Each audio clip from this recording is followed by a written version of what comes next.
시청자 여러분 안녕하십니까? 11시 뉴스제이 시작합니다. 윤석열 대선 후보의 부인 김건희 씨의 경력 허위 기재 의혹에 대한 논란이 끊이지 않고 있습니다.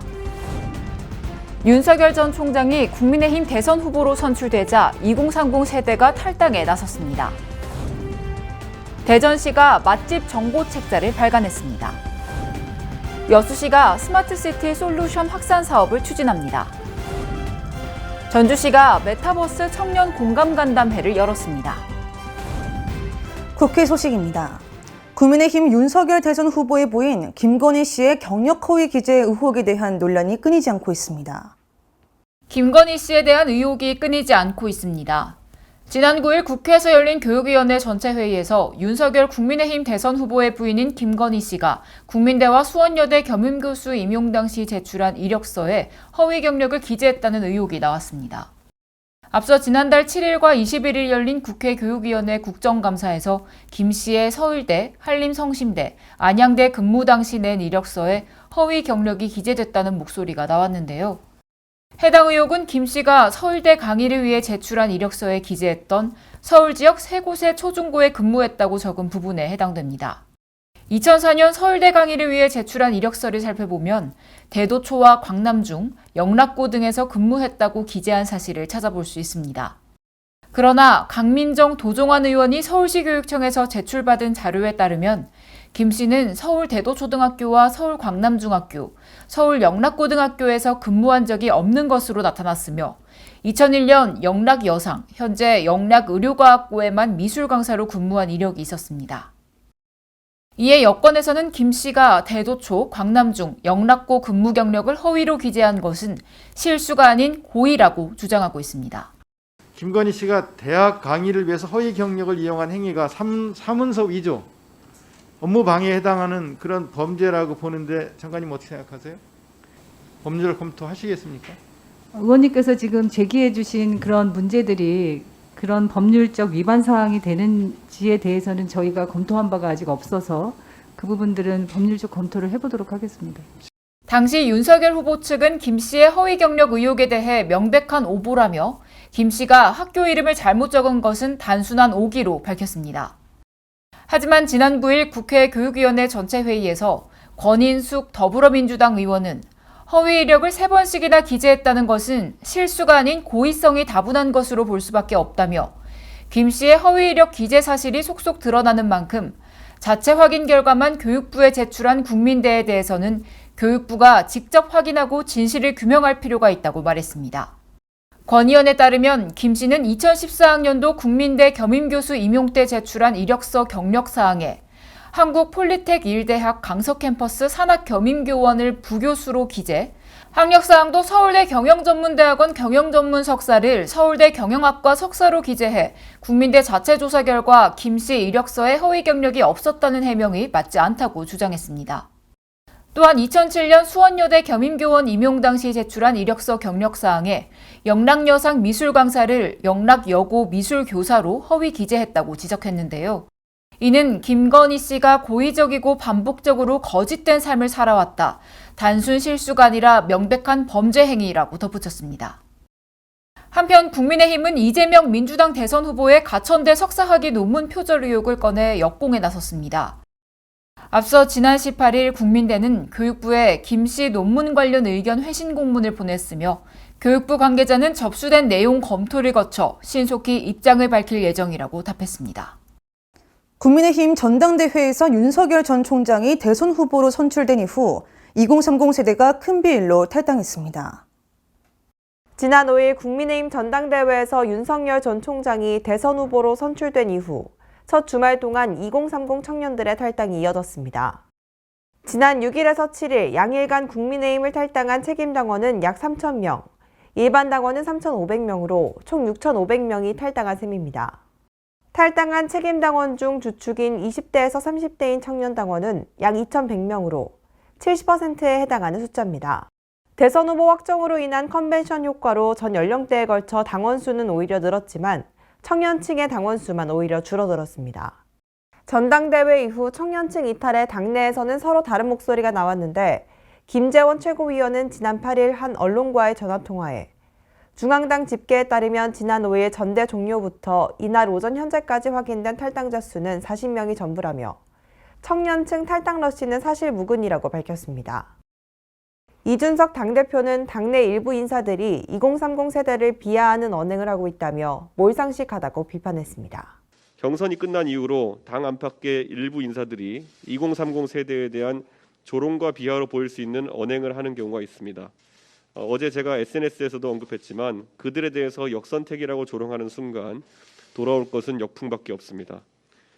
이어 이 대표는 개인 SNS를 통해 지난 주말 수도권에서만 1,800명이 넘는 탈당이 있었고 탈당자 중 2030 세대 비율은 75%가 넘는다며 이 수치를 바탕으로 겸허하게 인식해야 올바른 정당이라고 말했습니다.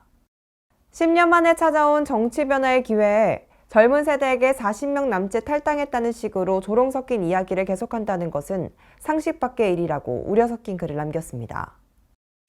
이후 지난 10일 라디오 프로그램에 출연한 김 최고위원은 결국 자신의 착오라고 인정해 이준석 대표 말씀이 맞다고 밝히며 중앙당에 접수된 것을 기반으로 인터뷰했다고 시인했습니다. 이준석 대표와 저하고 사무총장이 있는 자리에서 사무총장이 탈당 현황에 대해서 지금 중앙당에 접수된 탈당계가 40명밖에 안 된다. 이게 예년에도 보통 그 경선이 끝나면 10% 정도 탈당을 했는데 이게 탈당 러시 이런 게 아니다. 이런 이야기를 했고 결과적으로 이준석 대표 말씀이 맞아요. 국민의힘 대선 경선 후 2030 세대 당원들의 이딴 탈당을 둘러싸고 논란이 과열되고 있는 가운데 다른 경쟁 후보들은 2030 세대 표심을 얻기 위해 구애 경쟁을 펼쳤습니다. 윤 후보에 대한 2030 세대의 지지세가 약하다는 판단 아래 빈틈을 공략하고 나선 것입니다. 앞으로 진행될 대선에서 2030 세대 표심의 향방이 어떻게 변모될지 지켜봐야 할 것입니다.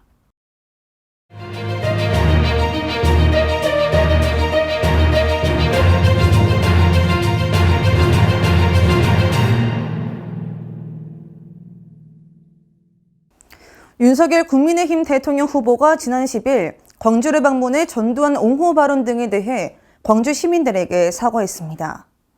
이에 대한 앵커 브리핑 시작하겠습니다.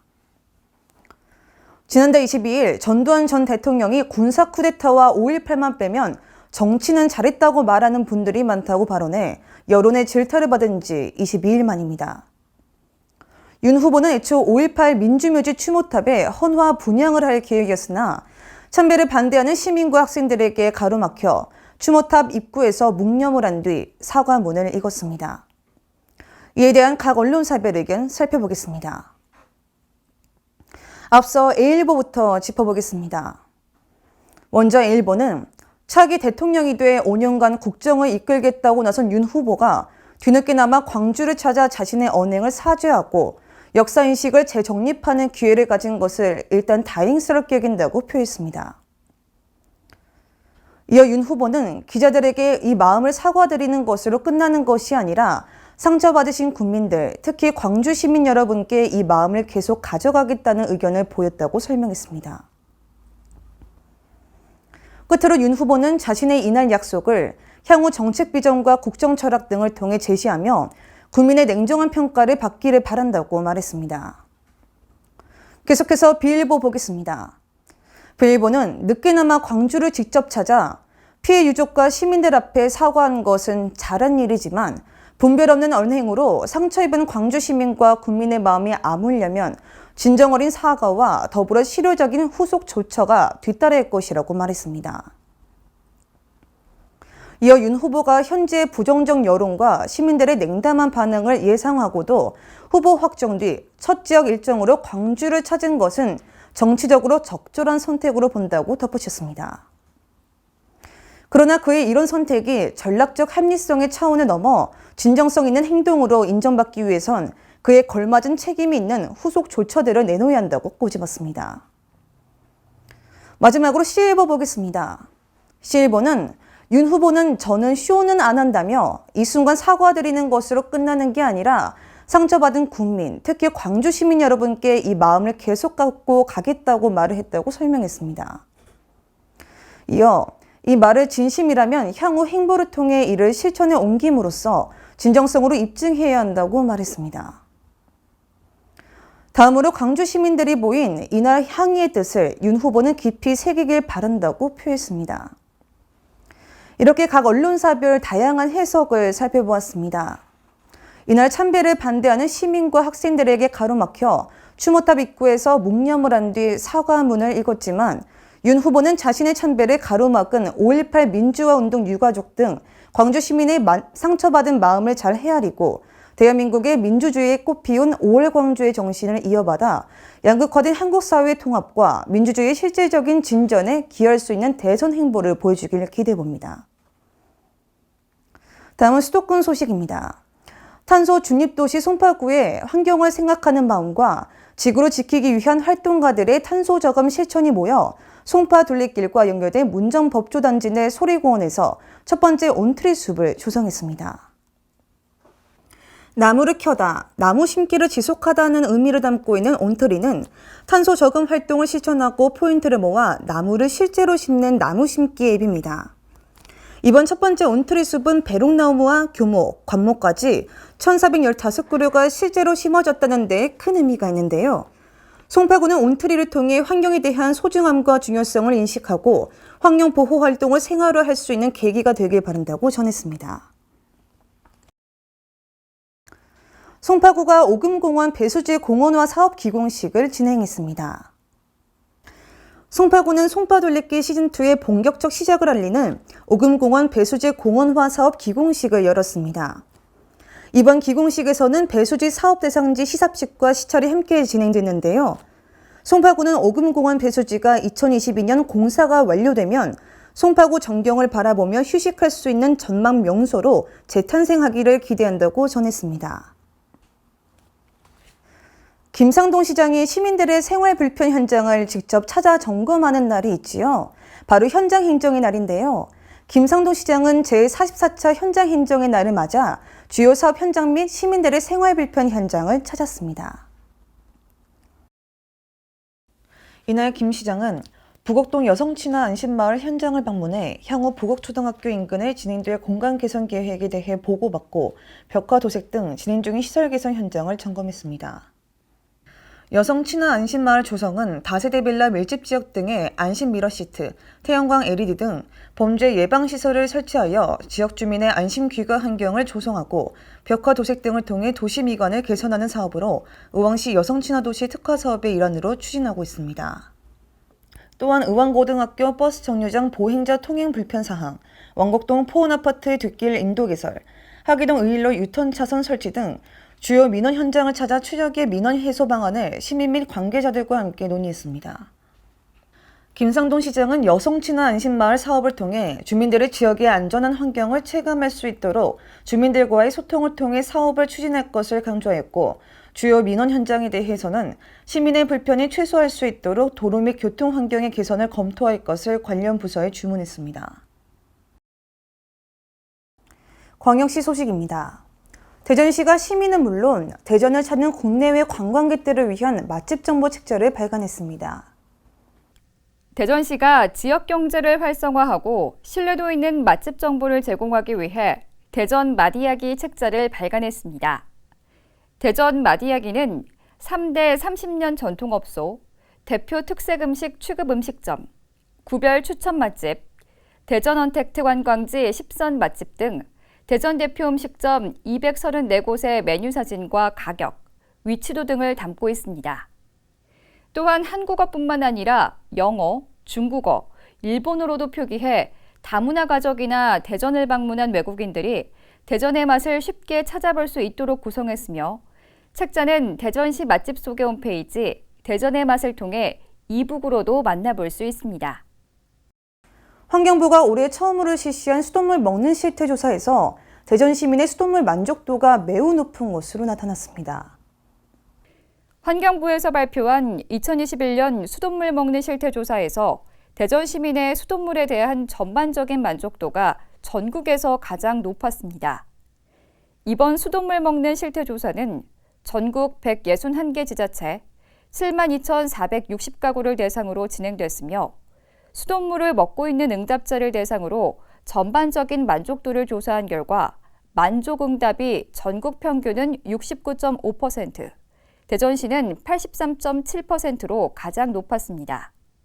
또한 대전 시민은 수돗물을 그대로 먹거나 끓여 먹는 것에 대한 평소 생각을 묻는 질문에 86.8%가 수질을 믿을 수 있다고 답했으며 수돗물 만족도 향상을 위해 강화돼야 할 제도, 정책으로는 노후된 수도관 교체라는 응답이 26.7%로 가장 많았습니다. 한편 대전시는 이번 조사 결과에 만족하지 않고 수돗물 사고 예방과 깨끗한 수돗물 공급을 위한 노력을 계속해 나간다는 방침입니다. 광주시가 상무지구에서 시범 운영하고 있는 공유자전거 타랑길을 동천동과 관천동 일대까지 확대 운영합니다. 광주 공유자전거 타랑길은 친환경 교통수단을 확대하기 위해 지난해 7월부터 운영 중이며 10월 31일 기준 총 이용 실적이 4만 900여 건을 기록해 많은 시민들이 이용하고 있는 것으로 나타났습니다. 이에 따라 광주시는 타랑길 활성화를 위해 동천동, 광천동 일대에 자전거 150대와 정거장 18곳을 추가 설치하고 타랑길 회원을 대상으로 한 달 무료 이용권을 제공할 방침입니다. 더 많은 시민들이 타랑길을 이용할 수 있도록 서비스 지역을 확대하게 되었습니다. 앞으로도 타랑길 이용 편의를 높이기 위한 다각적인 방안을 마련하고 자전거 타기 좋은 환경 조성에 힘쓰겠습니다.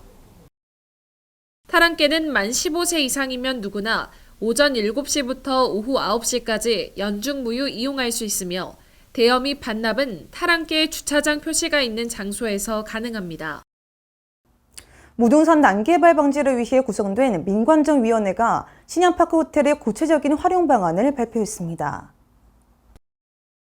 민관정위원회는 기존 건축물을 친환경적으로 리모델링해 누구나 머무를 수 있는 공간으로 만들고 신양파크 호텔 부지 및 주차장 등 외부 공간은 무등산 생태시민정원으로 조성할 것을 제시했습니다.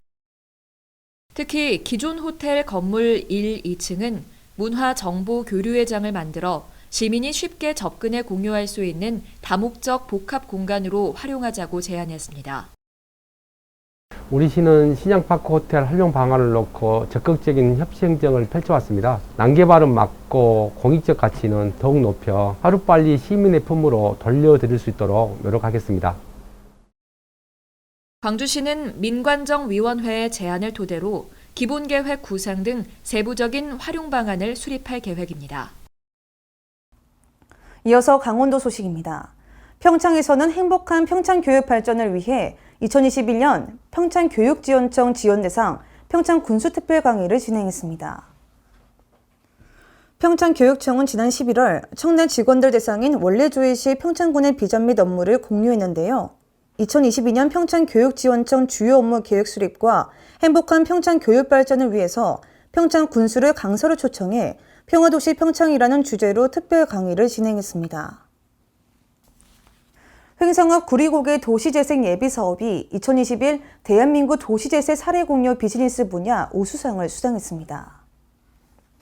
전국 광역지자체가 신청하여 본선 12건의 도시재생 뉴딜 예비사업 우수 사례들이 경합을 벌인 가운데 횡성읍 구리고개에서 발표한 사계절, 우리가 만드는 우리 구리마을이 영예의 우수상으로 선정됐습니다. 구리고개 주민협의체와 도시재생지원센터가 함께 민관협력 거버넌스를 통해 추진한 이번 프로젝트는 협의체 회원들의 원예에 대한 이해도를 높이기 위한 교육에서부터 시작됐습니다. 회원들은 원예 심리 치료사 과정을 이수하는 한편 다양한 허브를 식재해 벌레 퇴치제, 허브 식초 등 다양한 제품을 개발 판매했습니다.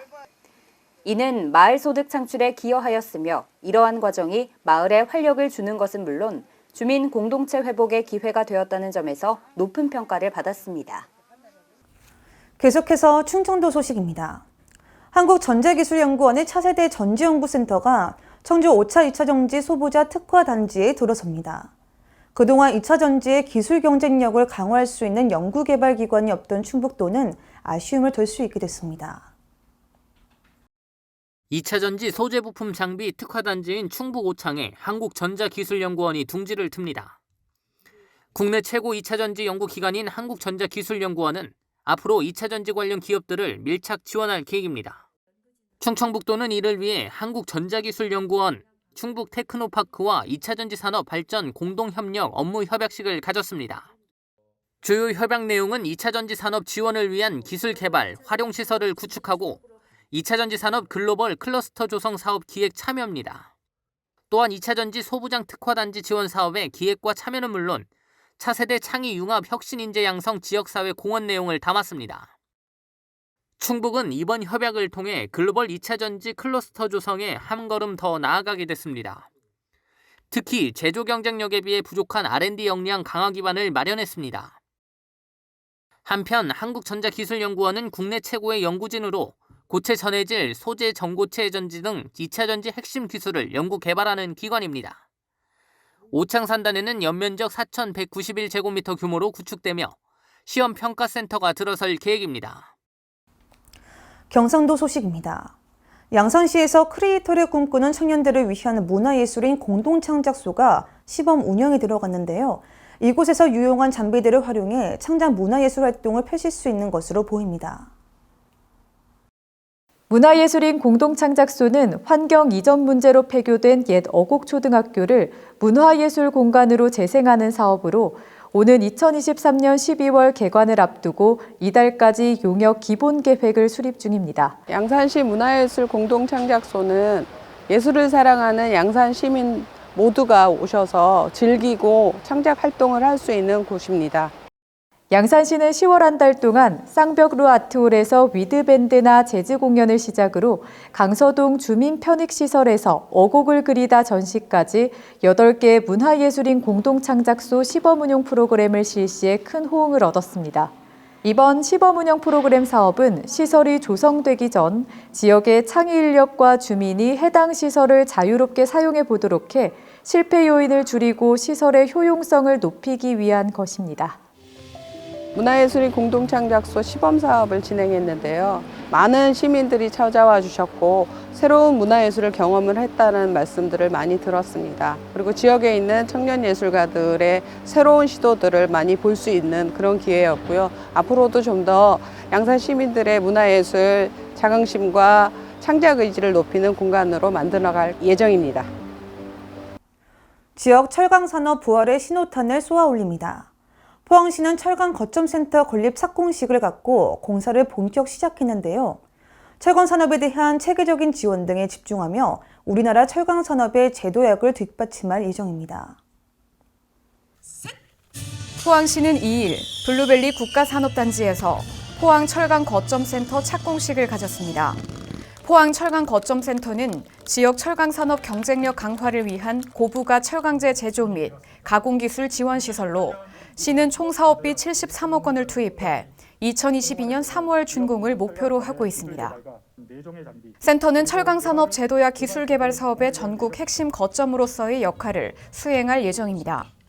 특히 실험동은 철강업계에서 수요가 높은 8종의 시험평가 장비를 갖추고 국내 철강사를 대상으로 장비 활용 및 기술 지원, 평가체계 정비 등을 지원합니다. 포항시는 철강 거점센터가 중소, 중견 철강사 지원을 통한 기업 경쟁력 강화 및 고부가 가치화로 지역 철강 산업이 위기를 극복하고 제도약을 선도하도록 하는 거점 플랫폼이 될 것으로 전망하고 있습니다. 아울러 연구개발을 통해 기업 창업과 성장, 일자리 창출, 지역경제 활성화 및 재투자의 철강산업 선순환 구조를 마련하고 포항이 대한민국 철강산업 제도약의 중심지로 거듭날 것을 기대하고 있습니다. 포항시가 추진하고 있는 친환경 대규모 양식 산업이 속도를 낼 전망입니다. 포항시는 스마트 양식 클러스터 사업의 성공적 추진을 위한 투자 협약을 체결했는데요. 현재 대부분 수입에 의존하고 있는 대서양 연어에 대한 국내 생산기를 넓히고 있습니다. 포항시와 민간 사업자 미래 아쿠아팜, 노르웨이 대표 연어 양식 기업 닐스 윌릭슨사는 2일 포항형 스마트 양식 클러스터 조성 사업의 성공적 추진을 위한 투자 협약을 체결했습니다. 포항형 스마트 양식 클러스터 조성 사업은 연어의 국산화를 위해 총 400억 원을 투자하는 대규모 프로젝트입니다. 오는 2024년까지 연어 스마트 양식 기반 시험시설과 이를 바탕으로 하는 대규모 배후 부지를 조성해 양식장과 가공 처리 시설, 사료 공장 등을 건립합니다. 이번 협약으로 포항시와 양사는 테스트 베드 및 배후 부지 조성을 위해 공동 협력 체계를 구축해 나가기로 했습니다. 또 선진적 기술 협력을 통한 연어 대량 양식 기술 개발과 과학적이고 표준화된 사육 방법 적용 등에도 협력할 계획입니다.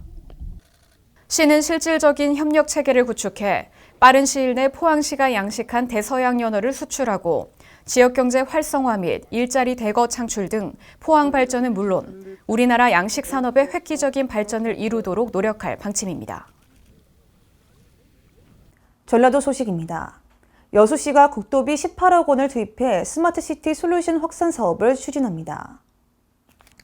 스마트시티 솔루션 확산 사업은 보행자 사고 다발 지역 13곳에 스마트 횡단보도, LED 바닥 신호 등 보행 신호 음성 안내, 차량 경고 LED 전광판 등을 설치하는 사업입니다. 또한 시내버스 이용객과 유동인 인구가 많은 4곳의 버스 정류장에 냉난방 설비와 공기청정기 등 편의시설은 물론 CCTV와 비상벨 등이 구비된 스마트 버스 정류장도 설치될 예정입니다. 전주시가 메타버스 플랫폼인 이프렌드를 활용해 메타버스 청년 공감 간담회를 열었습니다. 김 시장은 메타버스 플랫폼인 이프렌드를 활용해 전북대, 전주기전대, 예수대학교 학생 30여 명과 함께 메타버스 청년 공감 간담회를 가졌습니다. 이날 간담회는 시장님 전주는 어떤 곳인가요? 라는 주제로 전북대학교 김지광, 전주기전대학교 정승진, 예수대학교 노하연 등 총학생 회장들의 정책 건의를 비롯해 대학생들의 자유로운 질의 시간을 진행했습니다. 청년들은 청년 취업 정책을 비롯한 청년 대책은 물론 2050 탄소 중립, 한옥마을 상업화 및 쓰레기 문제 해결 방안, 덕진공원 활성화, 동물원 교통체증 해소 방안, 놀이터 및 도서관 정책 등에 대해 다양한 의견을 제시했습니다. 김승수 전주시장은 지역 청년들의 생생한 목소리를 시정에 반영하고 청년 일자리 창출과 복지 정책을 확대해 전주가 청년 희망 도시로 나아갈 수 있도록 최선을 다할 것이라고 말했습니다. 사건 사고 소식입니다. 지난 10일 오후 6시경 안산시의 한 상가에서 화재가 발생했습니다. 다행히 인명피해는 없었으며 화재 원인은 현재 조사 중입니다. 11월 10일 오후 6시경 안산시 본호동에 위치한 상가 2층 피부샵에서 화재가 발생했습니다. 피부샵 사장의 진술에 의하면 대기실에서 자고 있는데 소리가 나서 나와보니 주방 옆 휴게실 출입구에서 검은 연기가 분출하고 있었다고 진술했습니다. 해당 진압을 위해 소방 인력 58명과 장비 20대가 동원됐으며 다행히 인명피해는 없었습니다. 화재 원인은 현재 조사 중입니다. 계속해서 다음 소식 이어가겠습니다. 지난 10일 경기도 우왕시에서 화재가 발생했습니다. 화재가 난 곳은 삼동에 위치한 주차장이었으며 다행히 인명피해는 없었습니다. 원진까지는 20분가량 소요됐으며 정확한 재산 피해와 원인은 현재 조사 중입니다. 지난 10일 경기도 우왕시 삼동 주차장 분전반에서 화재가 발생했습니다. 신고자는 화재가 난 사실을 안 후 건물 세입자 가운데 아는 사람에게 전화해 대피하게 하였고 건물주에게 전화로 화재가 난 사실을 알렸다고 진술했습니다. 직원은 자체 진화 시도했으나 불길일세 가까이 접근하지 못하였고 보국대가 현장에 도착하여 1층 주차장에 있는 분전방에 방수하여 화재 진압 실시 및 안전 조치를 했습니다. 해당 진압을 위해 소방 인력 27명과 장비 11대가 동원됐으며 완진까지 약 20분가량 소요됐습니다. 정확한 재산 피해와 원인은 조사 중이며 다행히 인명피해는 없었습니다. 마지막 사건 사고 소식 전해드리겠습니다. 지난 7일 경기도 의정부에서 화재가 발생했습니다. 화재가 발생한 곳은 장암동의 한 카센터였으며 다행히 인명피해는 없었습니다. 재산 피해는 약 900만 원으로 추정되고 있습니다. 지난 7일 경기도 의정부시 장암동에 위치한 카센터에서 화재가 발생했습니다. 신고자의 진술에 의하면 길을 걷던 중 카센터 문틈에서 연기가 나와 119에 신고한 상황임을 진술했습니다. 현장 확인한 바 카센터 내부에 있는 노후된 커플 자판기에서 먼지 및 습기로 인해 단락이 발생하여 착화 발효된 화재로 조사됐습니다.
때이른 추위가 이어지다가 다시 찾아온 늦가을인지라 더욱 소중하게 느껴지는데요.